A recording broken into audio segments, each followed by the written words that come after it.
बोल काय म्हणते? आज काय स्पेशल? ढोबळी मिरची करते. नको. मग काय पिझ्झा? हा कर ना. बरं चल पिझ्झा करते. तुमची मुलं अशी पिझ्झा खाण्यासाठी रडारड करत असतील ना, तर मस्तपैकी इथं छान चपातीचा एक गोळा घ्यायचा, छान असं लाटून घ्यायचं आणि त्याच्यावरती काट्या चमच्याने होल पाडून घ्यायचे. आणि पिझ्झा बनवण्यासाठी असा बेस बाहेरचाच आणला पाहिजे असं काही नाही. आपण चपातीचा सुद्धा छान हेल्दी पिझ्झा बनवू शकतो.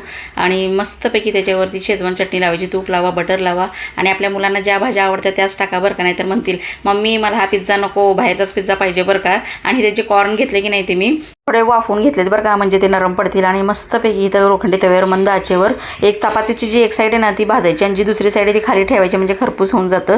दोन्ही साईड भाजायच्या नाही. आणि छानपैकी असं बाहेरच्यासारखा पिझ्झाचा फील येण्यासाठी बटर टाकायचं मस्तपैकी आणि गरमागरम खायला द्यायचं. मुलं अशी म्हणतील का नाही की बाबा मम्मी मला अजून दे अजून दे, आणि जे भाज्या खात नाही त्यासुद्धा खातील बरं का. आणि आम्ही सुद्धा काल सगळ्यांनी पिझ्झा पार्टी केली. तुम्हाला कसा वाटला व्हिडिओ आवडल्यास लाईक शेअर सबस्क्राईब नक्की करा.